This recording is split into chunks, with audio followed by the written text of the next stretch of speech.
ሰበር ዜና ጆኒና ሴዶ መደባደባቸው ተሰማ። ታዲያ ለውድድር ወይንም ለፍልሚያ ቀጠሮ ተይዘውላቸው የነበሩት ሁለቱ አካላት ከውድድሩ በፊት በምትመለከቱት ሁኔታ መደባደባቸው ቡጢ መሰናዘራቸው ተሰምቷል።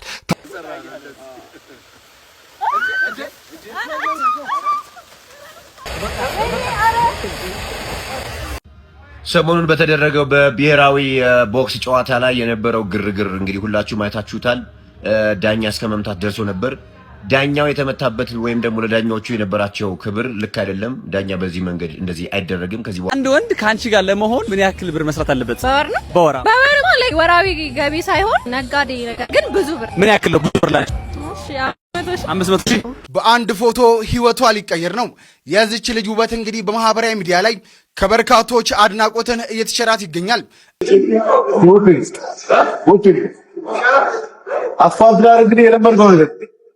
ይህ ጥያቄ ለአዲስ አበባ ስፖርት ቢሮ ነው። በሀገራችን ለመጀመሪያ ጊዜ በስዊት ቦክስ የተዘጋጀው የናይት ፋይት ውድድር በንቃተ ህሊናና በጀኔ መካከል በጣም በሚያስገርም ሁኔታ ወጣቱን ባሳተፈ አዲስ አበባ ላይ የተሰሩ ፕሮጀክቶች ለስፖርትና ለወጣቶች ምን ያህል ምቹ እንደሆኑ፣ ኢንተርናሽናል ውድድሮች ማዘጋጀት ምን ያህል ምቹ እንደሆኑ ጉድ ሰራችሁን ብል ነው የሚቀለው።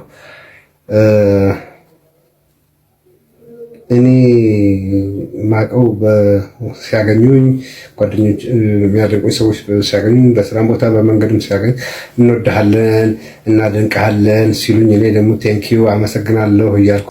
ሰላም ውድ የቻናሌ ቤተሰቦች እንደምን አላችሁልኝ? ዛሬም እንደተለመደው በወቅታዊና መነጋገሪያ በሆኑ ቪዲዮዎች ተመልሼላችሁ መጥቻለሁ። በዛሬ ቪዲዮአችን እንግዲህ በጣም ብዙዎቻችን ስንጠብቀው የነበረው የሴዶ ማርሻል እና የጆኒ ጂትሱ ፋይት እንግዲህ ከውድድሩ በፊት መንገድ ላይ ለፕሮግራም በተገናኙበት ተጣልተዋሉ ማለት ነው። እንዲሁም ፖሊሶች ምናምን በነበሩበት ማለት ነው።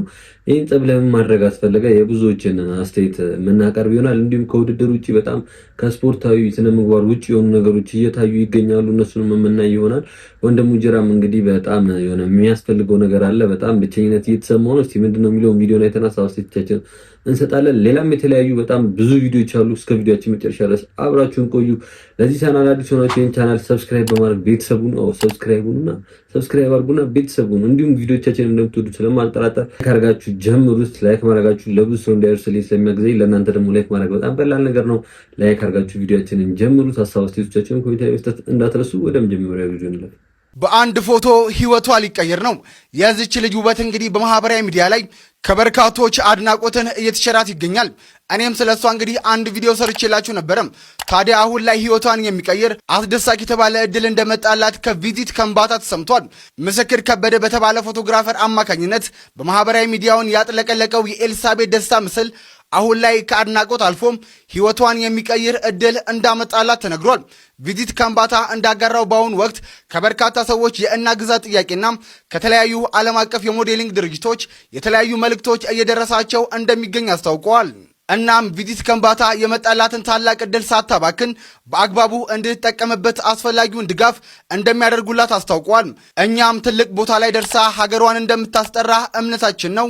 እኛም ይቅናት ብለናል። ሁላችሁም እስኪ መልካም ምኞታችሁን በኮሜንት ግለጹላት። እንዳያችሁት ነው እንግዲህ ቤተሰቦች ሀገራችን ላይ በጣም ብዙ ተፈጥሯዊ የሆነ ውበት ያላቸው በጣም ብዙ ሴቶች አሉ። ያው እኛውን የምናደንቀው ምናምን ነገር ሰው ሰራሹን ሜካፕ ምናምን አይነት ነገሮችን ስለሆነ ነው እንጂ እንደዚህ አይነት የሆነ ፒውር የሆነ ውበት የለም። እንደዚህ አይነት እንትን ደግሞ አሁን አጋጣሚ እንግዲህ ለጉብኝት በሄደበት ቪዲዮ የቀረጻት ነው ወጥቶ እንደዚህ መነጋገሪያ ነው።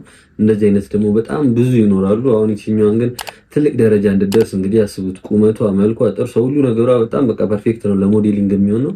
ትልቅ ደረጃ ደርሳ እንድናያት እንግዲህ እኛ ምንችለውን ማድረግ አለብን። ቪዲዮቿን በደንብ እንዲሰራጩ ማድረግና ለተለያዩ የሞዴሊንግ ትምህርት ቤቶችን መታችሁ አግኝታችኋት እንግዲህ ትልቅ ደረጃ ማድረስ ኃላፊነት አለባችሁ ማለት ነው። እንደዚህ አይነት ውበት እንግዲህ በሀገራችን ላይ በጣም አለ፣ ግን አሁን በሜካፕ ምናምን እየተሸፈነ እየጠፋ ነው እና እንደዚህ አይነት ውበቶች እንታደጋቸው። ወንድ ካንቺ ጋር ለመሆን ምን ያክል ብር መስራት አለበት? በወር ማለት ወራዊ ገቢ ሳይሆን ነጋዴ ነገር ግን ብዙ ብር። ምን ያክል ነው? ብዙ ብር ላይ 500,000 ኦኬ 3,000 ብር ይበቃኝ። በወር 3,000 ብር ቢሰራ ነው ለአንድ ዴት ወንድ ልጅ ካንቺ ጋር ለመሆን በወር ስንት ብር መስራት አለበት? 100 በላይ መስራት አለበት። 100 ሺህ በላይ ጅማሬ ነው እሱ። ኦኬ ላይክ እያደገ ከሆነ አይ በደንብ ሰርቫይቭ ለማድረግ በደንብ ይስራ ብቻ። ምን ያህል ነው በደንብ ላንቺ? መኪና ኑሮ አሁን ከሆነ 50 60 እኔ መስራት ካለበት ይበቃል። የቀን ገቢ ካለው በወር እስከ ለሚሊዮን። አንቺ በወር ስንት ሰራለሽ? እኔ እስከ 60 ሺህ 720 130 እንደ ሁኔታውን ይቀያየራል። ግን ደግሞ ተማሪ ነኝ ራሳ ምናምን 30 እንግዲህ ቤተሰቦች ያሉት እንደሰማችኋቸው ነው። አንድ ወንድ ከነሱ ጋር ለመሆን እንግዲህ በወር 500 ሺህ ከዛም በላይ ምናምን መስራት አለበት። ሚሊዮንም ያሉ አሉ። ይሄን ነገር እንዴት ታዩታላችሁ? እንግዲህ ከእንደዚህ አይነት ያው አንዳንዴ ፋይናንሻሊ ስቴብል መሆን ቤተሰቦቹ መርዳት ምናምን አይነት ነገር መሰረታዊ ነገር ነው። ከዛ ያለፈ በጣም የተጋነነ በወር 500 ሺህ በወር 1 ሚሊዮን ምናምን በጣም የሚቆጠር ሰው ነው እንደዛ የሚሰራ ያለው። እንግዲህ ማን ልታገቡ እንደሆነ እንጃ። እና እንደዚህ አይነት ቪዲዮዎችስ መስፋፋታቸው ኖርማል ነው ብላችሁ ታስባላችሁ? ስለ እነዚህ ሴቶች እስቲ ሀሳብ አስተያየቶቻችሁን ኮሜንት ላይ ጻፉልኝ።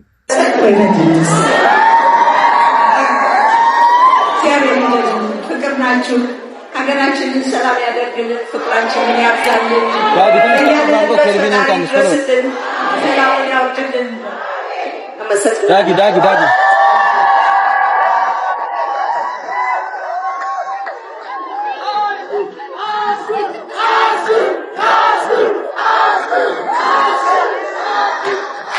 ያው እንግዲህ ቤተሰቦች አስቴር አወቀን እንዳያችኋት ነው ማለት ነው። እንግዲህ ከኛም አልፎ የእናት አባቶቻችንን ዘመን ያሳመረች እንግዲህ ሙዚቀኛ ነች። በትናንትናው ዕለት እንግዲህ አልበሟን ስታስመረቅ ነው ማለት ነው። እንግዲህ በጣም ጥሩ አልበም እንደሚሆን ተስፋ አለኝ። እስቲ ኮሜንት ላይ ስለ አልበሙ የሚሰማችሁን ጻፉልኝ። ግን ጎመን ግን ከእንዴት አስተማሪዎች እኮ ስለ ጎመን እኮ አስተምሩም እኮ። አዎ፣ ግን ከጎመን ከምንድን ነው የሚሰራው? ኧረ ኬሚስትሪ ምን ማለት ነው ግን? ኬሚስትሪ ስለ እንትን ነው የሚያወራው። ስለምን? ስለ እንስሳ አይደለም፣ ስለ እንስሳ ሳይሆን ስለ መገጣጠሚያ ምናምን፣ ስለ ሰውነት መገጣጠሚያ ኬሚስትሪ። ባዮሎጂስ? ባዮሎጂ ደግሞ እንትን ይሄ ምንድነው የሚባል ስፒድና ምናምን ስፒድና ቀስ ማለት ደግሞ በእንግሊዝኛ ምንድነው? ስፒድ ደግሞ ፍጥነት ነው። ቀስስ? ቀስ ደግሞ ሰከንድ ሰከንድ። እሺ ቤተሰቦች አሁን ደግሞ እስቲ ስለዋናው ቪዲዮአችን ስለ ሴዶ ማርሻልና ስለ ጆኒ ጁጁትሱ ቪዲዮ እንግባ። ከስር መሰረቱ ከመጣላታቸው በፊት ከመገናኘታቸው በፊት የነበረውን ነገር ሙሉ ስቴፑን ተከትለን እስቲ አንድ ቪዲዮ አይተን ነበር። ሰበር ዜና፣ ጆኒና ሴዶ መደባደባቸው ተሰማ። ታዲያ ለውድድር ወይንም ለፍልሚያ ቀጠሮ ተይዘውላቸው የነበሩት ሁለቱ አካላት ከውድድሩ በፊት በምትመለከቱት ሁኔታ መደባደባቸው ቡጢ መሰናዘራቸው ተሰምቷል። ታዲያ ሲደባደቡ የጸጥታ አካላት ሊያገላግላቸው እየሞከሩም በምትመለከቱት ሁኔታ ቪዲዮ ተቀርጾ በማህበራዊ ሚዲያ ላይ ተጋርቷል።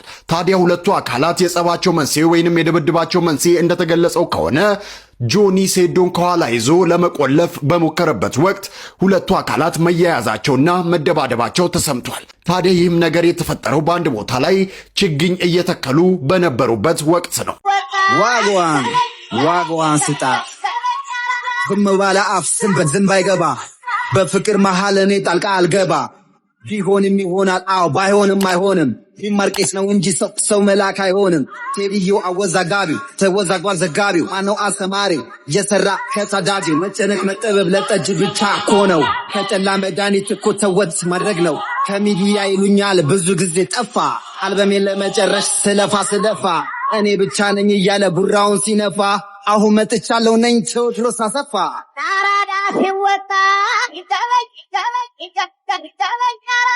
እንግዲህ ቤተሰቦች ያያችሁት ቪዲዮ አሹ የለቀቀው ነው ማለት ነው። አሹ ማለት የሱ ዩቲዩብ ቦክስ ማናጀር እና የፋይቱን ከበላይ ሆኖ እያዘጋጀ ያለ ልጅ ነው ማለት ነው። ከመልቀቁ በፊት እንግዲህ ዛሬ ከጆኒ ጋር እንዳይገናኙ ፈርቻለሁ ምናምን ነገር ብሎ ማለት ነው። ከዛ በኋላ ደግሞ ጆኒ እና ሴዶ ማርሻል ቅድሚያ በአካል ተገናኝተው ከጸቡ በፊት ደግሞ ሌላ ቪዲዮ አለ። እሱንም እንየው።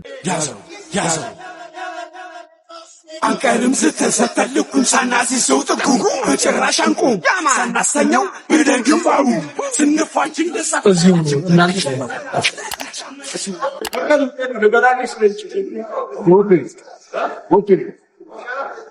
አስፋልት ዳር እንግዲህ የለመድነው ነገር አንቀርም ስተሰተልኩም ያው እንግዲህ ቤተሰቦች አሁን ያያችሁት ደግሞ በአፍ በቶክ ቢፈጥረው ነው እንግዲህ ፒያሳ አድዋ ተገናኝተው ማለት ነው ሴዶ ማርሻልና ጆኒ ጂጁትሱ።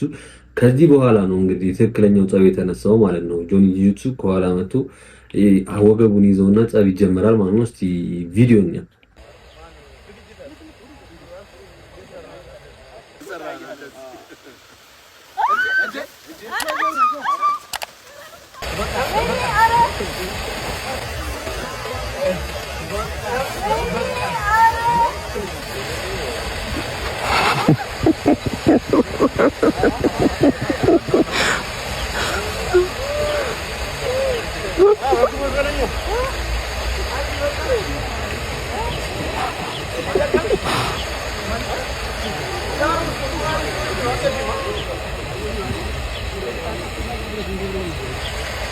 ያው እንግዲህ ቤተሰቦች እንዳያችሁት ነው ጆኒ ጂጁትሱ ከኋላ መጥቶ ሲይዘው ነው እንግዲህ ጸቡ የተጀመረው። እንደውም በያዘው አበባ ራሱ ፈንክቶታል። በፖሊሶች ምናምን የተገላገሉት። እንደዚህ አይነት ስፖርት እንግዲህ ዓለም ላይ የምናውቃለን።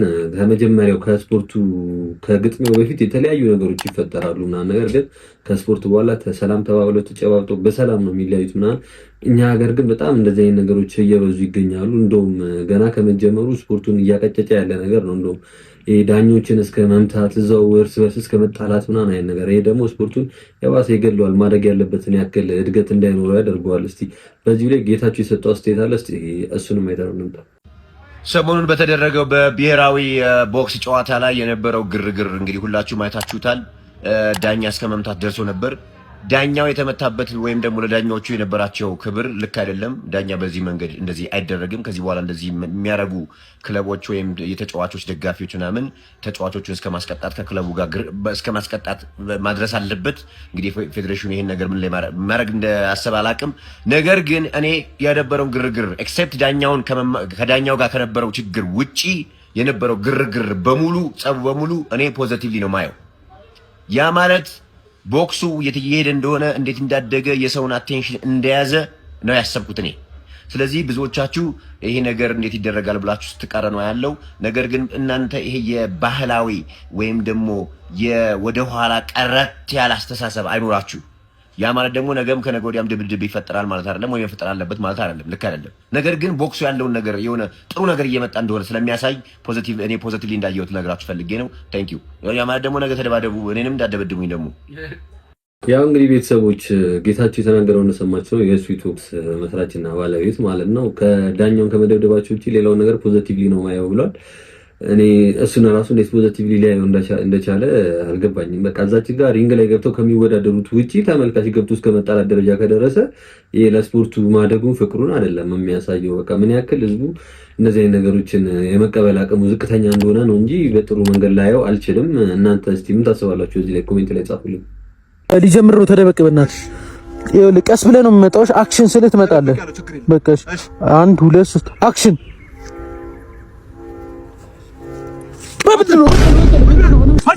ያዘው አንተ በቀሉ ያዘው ጆኒ እንኩራይታ ያዘው ልቀቀኝ። እረፉ። ተው አንዴ እረፉ። ምንድን ነው? ቆይ አንዴ ስልክ መጣሁ። አንዴ ቆይ እዚህ ሆነ ስልክ እያወራ ስራ ይዤ ነው መጣሁ። ያዘው ልቀቀኝ። ያው እንግዲህ ቤተሰቦች ቀልድ እንግዲህ በጸቡ ነው እና በጣም ብዙ ሰዎች ደግሞ ስክሪፕተር ነው እንትኑን በጣም ቫይራል ለማውጣት ነው አቴንሽን ለመሳብ ነው እያሉ ይገኛሉ ብዙ ሰዎች። የእውነት እንደዛ አቴንሽን ለመሳብ ከሆነ ይሄ ነገር የተደረገው በጣም አሪፍ ነው። ሴዶ ማርሻል ደግሞ በዚህ በጣም እናውቀዋለን። አቴንሽን ለመሳብ የሚሄድበት መንገድ ማስታወቂያም ሲሰራ ምናምን በእንደዚህ አይነት ነገር ማርኬት አያያዝ ላይ በጣም እናውቀው ልጅ ነው። በጣም ጎበዝ ነው። ለዛ ከሆነ በጣም አሪፍ ነው። ግን የእውነት ከሆነ ከስፖርታዊ ጨዋነት ውጪ የሆነ ነገር ስለሆነ የሚደገፍ አይደለም። ግን አቴንሽን ለመሳብ ከሆነ በጣም የሚበረታታና የሚደገፍ ሀሳብ ነው። በጣም ደስ የሚል ሀሳብ ነው። ይህ ጥያቄ ለአዲስ አበባ ስፖርት ቢሮ ነው። በሀገራችን ለመጀመሪያ ጊዜ በስዊት ቦክስ የተዘጋጀው የናይት ፋይት ውድድር በንቃተ ህሊናና በጀኔ መካከል በጣም በሚያስገርም ሁኔታ ወጣቱን ባሳተፈ አዲስ አበባ ላይ የተሰሩ ፕሮጀክቶች ለስፖርትና ለወጣቶች ምን ያህል ምቹ እንደሆኑ፣ ኢንተርናሽናል ውድድሮችን ማዘጋጀት ምን ያህል ምቹ እንደሆኑ የከንቲባዋን አርቆ አሳቢነትና አስተዋይነት የታየበት ፕሮግራም ነበር። ምንም ክርክር አስፈልገው ፖለቲካም አይደለም። ከዛ በኋላ ግን የአዲስ አበባ ስፖርት ቢሮ አሁን ላይ ለሁለት ሰዎች እውቅና ተመሳሳይ ናይት ፋይት ውድድርን ለሁለት ሰው እውቅና ሰጣችሁ። እኛ ሀገር የመጀመሪያው የሆነ ሰው እዚህ ጋር ሻይ ቤት ሲከፍት እዚህ ጋርም ሻይ ቤት እዚህ ጋርም ሻይ ቤት ሰው መስራት ያለበት እዚህ ጋር ሻይ ቤት ከተከፈተ እዚህ ጋር ዳቦ ቤት ነው መከፈት ያለበት፣ ወይ እዚህ ጋር ደግሞ ስኳር ቤት። እንዴ በጣም ኢንተርናሽናል ውድድሮች ማካሄድ የምትችል መዲና ሆናለች አዲስ አበባ። ስታንዳርዷ ከፍ ብሏል። የሳይክል ውድድሮች እኮ ተደርጓል። ከዛ በኋላ ለምንድን ነው አንድ ሙያ ላይ ሁሉም ከሚረባረብ የዚህ ሙያ ቫልዩ ከማውረድ አሁን እዚህ ጋርም የናይት ፋይት ውድድር እኔ ማዘጋጅ ከሆነ የሚያዘጋጅ ሁሉም የሚያዘጋጅ ከሆነ ተፈላጊነትና ጉጉት የመፍጠሩ አቅሙ ዜሮ እየሆነ ነው የሚመጣው። ስለዚህ አንዱን አስጠብቆ አንዱን አግዞ ኢንተርናሽናል ስታንዳርዱን መጠበቅ ነው። መጀመሪያ የኛን ሀገር ወጣቶች ያሳተፉ ተጠቃሚነቱን ማጎልበት ነው የመጀመሪያው ስራ መሆን ያለበት። ከዛ በኋላ በመረብ ኳስ ሊሆን ይችላል፣ በቴኒስ ቴብል ሊሆን ይችላል። በጣም በርካታ ስፖርታዊ ውድድሮች አሉ እኮ ኢንተርናሽናል ፕሮግራም ማዘጋጀት የምትችሉት። አንድ ነገር ላይ ለምንድን ነው ሰው ያየው ነገር ላይ ሁላ ግር የምትሉት? እውቅና ሲሰጥ ደግሞ አንድ ሰው ላይ ትኩረት አድርጎ ልክ አይደለም። እኔ አዲስ አበባ ስፖርት ቢሮ በዚህ ጉዳይ ውስጥ መልስ እንዲሰጥ ነው ይፈልጋሉ። ምክንያቱም ልክ ሳሉ እንዴ አዲስ አበባ ስታንዳርዷ ከፍ ብሏል። ኢንተርናሽናል ውድድሮችን ማዘጋጀት እንደምትችል ማንም ሰው ነው ይመሰክርላት። በቃ በጣም በርካታ ውድድሮችን ማዘጋጀት ይቻላል። ይሄ ልጅ ስዊት ቦክስ የመጀመሪያውን ውድድር በጣም ስታንዳርዱን በጠበቀ የከተማችን ውበት ወጣቱን ባሳተፈ መልኩ ካዘጋጀ በኋላ ተመሳሳይ ውድድር እንዴት ይጀምራል? እንደገና ደግሞ አዲስ አበባ ስፖርት ቢሮ እንዴት ለሁለት ሰው እኩል እውቅና ትሰጣላችሁ? ምክንያቱም ልክ እንዳልሆነ በደንብ የሚያሳዩ ምልክቶች አሉ። ማለት እንደዚህ አይደለም መሆን ያለበት። መሆን ካለበት ኢንተርናሽናል ውድድር በቴኒስ ቴብል አለ፣ በመረብ ኳስ አለ፣ በጣም ብዙ ውድድሮች ስፖርታዊ ውድድሮች እነሱን እኮ ማዘጋጀት ይቻላል። ውሃ ጠጡ። ያው እንግዲህ ቤተሰቦች ልጅ የተናገረው እንደሰማች ነው። ሰሞኑን እንግዲህ በኤምኤምኤ ፋይት በማዘጋጀት ዙሪያ ሌላም ተቀናቃኝ መጥቷል። ከዛ ጋር በተገናኘ ነው ሀሳቡን የሰጠው። እንግዲህ የኔ ሀሳብ ከሱ በጣም በተቃራኒ ነው ማለት ነው። ምክንያቱም ምንም አይነት ነገር ላይ ተፎካካሪ ከሌለ ጥሩ ውጤት ይመጣል ብዬ አላስብም። በዚህ በስፖርቱም ሆነ ዳቦም ሻይም ባለው ነገር ላይ ቢሆን በአጠቃላይ አንድ ሰው የሆነ ነገር በሞኖፖል ከያዘው እንደፈለገ የመቆጣጠር መብቱ በሱ እጅ የወደቀ ስለሚሆን ተጠቃሚ የሚሆነው እሱ ነው እንጂ ሌላው ህዝብ ተጠቃሚ ይሆናል ብዬ አላስብም። ምክንያቱም አሁን አንድ ውድድር አዘጋጅ ብቻ ካለ የመግቢያ ትኬቱ እንደፈለገ ሊያደርገው ይችላል። የተወዳዳሪዎቹን ክፍያ በፈለገው አይነት መጠን ሊቀንሰው ይችላልና ተፎካካሪ ግን ሲኖር እንደዚህ አይነት ነገሮችን ቢያንስ መቅረፍ ይቻላል፣ ተደራሽ መሆን ይቻላል ምናምን። ስለዛ ይሄ አሁን እሱ ካለው ሐሳብ እኔ በጣም በፍጹም ተቃራኒ ነኝ። ያለውን ነገር አልደግፍም። ምንም ነገር ላይ ተፎካካሪ ሲኖር ነው ጥሩ ነው ብዬ የማስበው። እናንተም ታስቡትን እስቲ ኮሜንት ላይ ጻፉልኝ። ሌላ ቀን ደግሞ እንገናኛለን። አመሰግናለሁ። እሺ ሌላ ቀን ማለት እና ትገባለህ? አይ ልገባ ሳይሆን ሸኞሽ አይደል? አሸኝም አንቺ እንሸኛለን እኮ ማለት እና እኔ ስለምወድሽ ስለማከብርሽ ሸኝሽ ቤት ድረስ አመሰግናለሁ እኮ እና ወደ ቤት አሸኝም አንቺ ብሎ ነገር መጣ እንዴ? ማለት አትወጂኝም ነው አልገባኝም። እንዴት ነው እኔ ያን ሁሉ ጎረምሳ አሳልፌ ብቻሽ እንዳትሆኚ ነው አይደል? ያን ሁሉ ጎረምሳ አሳልፌ ቤት ድረስ ሸኞሽ ፕሪንሰስ ከተሻቸው አይደል? መፍራት እኮ አይደለም። እኔ ሸኞሽ አይደል? አንቺም ሸኝኝ ኖ አይደለም። የምትወጂኝ ከሆነ ቋረ ፍቅራችን የቱ ጋር ነው? እኔ ስለማከብርሽ መጥቼ ቤት ድረስ አደረስኩሽ አይደል? አንቺ ቤት ድረስ አድርሽኝ አይደለም እኮ የዘመን ጉዳይ ሳይሆን እኔ ከዛው ፊት ብቻሽ እንዳትሆኚ እኮ ነው ቤት ድረስ ሸኞሽ። እኔም እኮ ብቻዬን እንዳልሆን ሸኝኝ። ብቻዬን እንዳልሆን ሌላ ነገር ብቻዬን እንዳልሆን ሸኝኝ።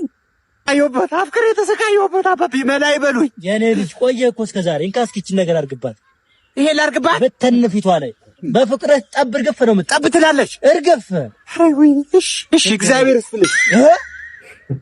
ሻመሰከት ወይ መጣ ሰካቸው ወይኔ ጉዴ ፈላ። አባ ቆይ አባ ላስረዳ አባ ወይኔ ጉዴ ፈላ። ወይኔ ጉዴ ፈላ።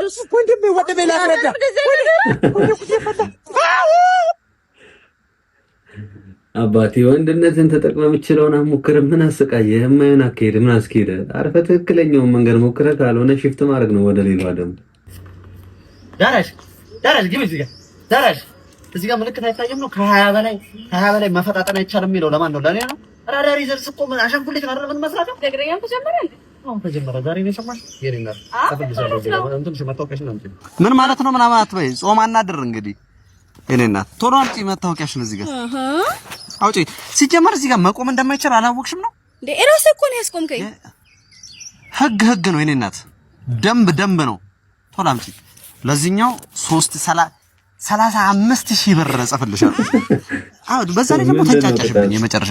ይሄ ባለስልጣን ግቢ ነው። መመንጫጫት እዚህ አካባቢ እንደማይቻል አታውቂም ነው? የቱ? ይሄ ባለስልጣን ግቢ? ይሄ ባለስልጣን ግቢ ነው። ለሱም ጽፍልሻለሁ 100,000 ብር። ነው ባለቤቱን እኮ ባለስልጣን አይደለም። የኔ እናት በሚስቱ ላይ ስልጣን አለው። ለኔ ነው እንዴ የምትነግሪኝ? አዎ ያዚ ይሄ 295,000 ብር አስገቢ። በቃ ረፊት ሆኖ ረፊ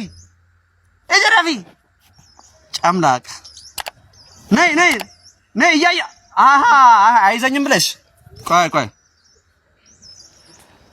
ሄሎ በአንተ በኩል አሁን ራዳር ጥሳ እየመጣች ያለች ያዛት አስቁመ ቅጣታው ታርጋ ቁጥር ሞንደል ምንድነው ደረስ ና ወጣ በል ወደዚህ አይሰማኝም ምንድነው አልተጎተትክም በጣም እና ከ20 በላይ አይደል እንዴ የሚለው በ15 አይደል እንዴ ይባላል በ15 ታዲያ መንገዱ ላይ ተኛህበት እኮ ሌላ መንገደኛ አይተላለፍም እንዴ በመንገዱ እንዲሁም ላለመቀጣት መሞከር በሚል 100 ስንት እናድርገው 103,000 ብር ቀጣሃለሁ እንጂ ከቀልዱ መለስ ብለን ቤተሰቦች የመንገድ ትራንስፖርት ቅጣት እንደዚህ ፌር ያልሆነ ነው። በቃ ይሄ ሊታይ የሚገባው ነገር ነው። የምር ይሄ ቀላል አይደለም፣ የምር ነው። ሰላም እንዴት ናችሁ? አድናቂዎቼ፣ ወዳጆቼ፣ ጓደኞቼ ሳይጠፋብኝ ልናገር ብዬ ነው። ምክንያቱም በቆየ ቁጥር ቃላት እየመረጥኩኝ እየሰበሰብኩኝ ለእናንተ ካለመድረስ አስቤ ነበርና እየቆየሁ በሄድኩኝ ቁጥር እንዲያውም አገኘሁ ያልኳቸው ቃላቶች እየጠፉብኝ ግራ ገብቶኝ ዛሬ ይለይልኝ ቀረጻውን እያካሄድኩኝ እያለ የሚመጣልኝ ቃል ለመናገር ነው የመጣሁት። ምክንያቱም እናንተ ያደረጋችሁ ነገር ጉድ ሰራችሁኝ ብል ነው የሚቀለው። እኔ ማቀው ሲያገኙኝ ጓደኞች የሚያደንቁኝ ሰዎች ሲያገኙኝ በስራም ቦታ በመንገድም ሲያገኝ እንወድሃለን እናደንቅሃለን ሲሉኝ እኔ ደግሞ ቴንኪዩ አመሰግናለሁ እያልኩኝ ቀለል ባለ ሁኔታ ነው መልስ መሰጥ የነበረውና በችርቻሮ ነው የለመድኩት። እንደዚህ በጅምላ እናንተ የሰጣችሁኝን አይነት ነገር ገጥሞኝ አያውቅም። ጉድ ሰራችሁኝ ብል ነው የሚቀለው። ምክንያቱም ቃላት ስፈልግ ይሄ ሁሉ ጊዜ ቆየሁኝ። ከዚህ በፊት የሰማኋቸው አባባሎች አሉ። አንድ ሰው የሆነ መልካም ነገር ድንገት ሲደረግል ከአቅሙ በላይ ሲሆንበት ጉድ ሰራኸኝ፣ ጉድ ሰራሽኝ ሲል ነው የማውቀውና የተሻለ ቃል ሆኖ ያገኘሁት እሱን ነው። እናንተ ሰሞኑን ያደረጋችሁልኝ ነገር የተሻለ ቃል እሱ ነው። በቃ ጉድ ሰራችሁኝ። እኔ በችርቻሮ ነው የማውቀው አልኳችሁ እኮ። በቃ አንድ ሰው ሁለት ሰው አድናቂ ነኝ ወይ እንወድሃለን ሲሉኝ አመሰግናለሁ ብዬ በቀላሉ መመለስ ነው። ለዚህ የሚሆን ቃል ከየት እንዳመጣ ነው ያሰባችሁት? የሚመጥን ቃል እና ዛሬ ቃል እያሰብኩኝ ምን ይዤ ለመቅረብ ያሰብኩት ቃልን እየጠበቅኩኝ ብዙ ጊዜ ፈጀሁኝና የሆነ ስጠፋ ደግሞ ሼም ያዘኝ። ላደረጋችሁልኝ ነገር የሆነ መልስ መስጠት ስለነበረብኝ ማለት ነው። በጣም አቅሜ በላይ ነው። ለሌሎች ሰዎች መልካም ነገር ሲደረግ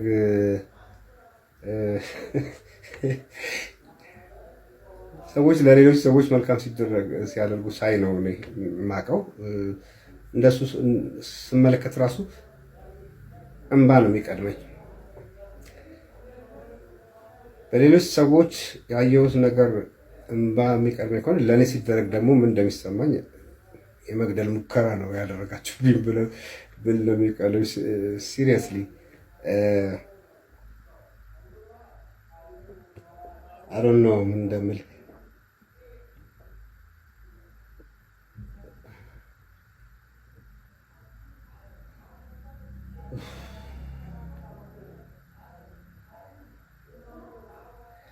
የሰጣችሁኝ ፍቅር እንዲህ በቀላሉ አላየውም። የሰጣችሁኝ ነገር ሁሉ ያስደረጋችሁልኝ አስተዋጽኦ በሙሉ ግን እናንተ ቆይ እንዴት ስራዬን እንድቀይር ነው እንደምትፈልጉት? ይሄ ሁሉ ላይክ፣ ይሄ ሁሉ ፎሎው፣ ይሄ ሁሉ ኤቭሪቲንግ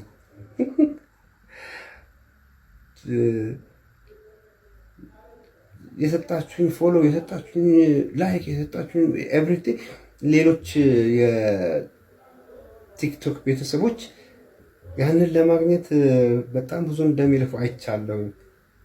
በጣም ደክመው ነው የሚያገኙት። በጣም ደም ተፍተው ነው የሚያገኙት እና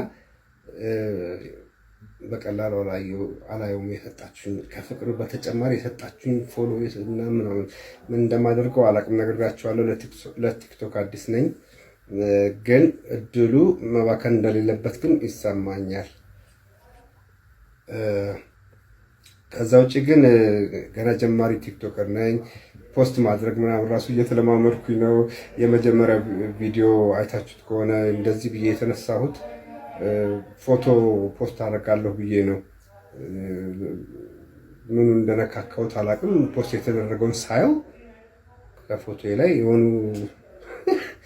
ቪዲዮዎች ውብ ብለው ይወርዳሉ። ከዛ የሆነ ዲን ዲን ዲን ዲን ዲን የሚል ሙዚቃ ገብቶበት ምኑ ነክቼው ነው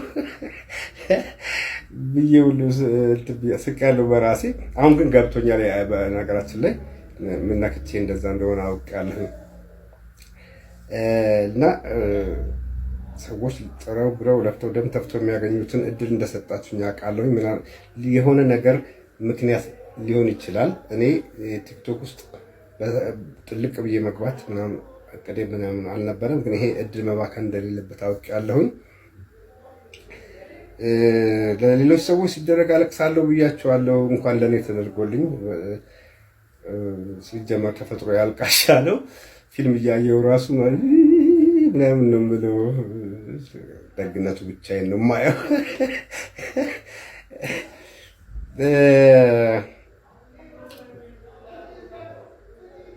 ሌላው ደግሞ የተረዳሁት ነገር እንደ ማስጠንቀቂያ የሰጣችሁኝ ሁሉ ይመስለኛል። የምትፈልገውን ነገር እኛን ጠይቀን እኛ እያለን እልህ እንደዚህ ምናምናት ነገር እንዳትሆን፣ ምንም ነገር እንዳትሆን። ምክንያቱም አንተ ያንተ ብቻ አይደለህም፣ የህዝብ ልጅ ነህ የሚለው 100 ጊዜ ሰምቼዋለሁ። አንተ የህዝብ ልጅ ነህ የሚለውን አባባል። እንዳሁኑ ግን በግልጽ የገባኝ ጊዜ የለም። በተግባር ነው ያሳያችሁ እናንተ የህዝብ ሰው መሆኔን ማለት ነው። ከቃል በላይ ትርጉሙን በደንብ እንዲገባኝ ያደረጋችሁትና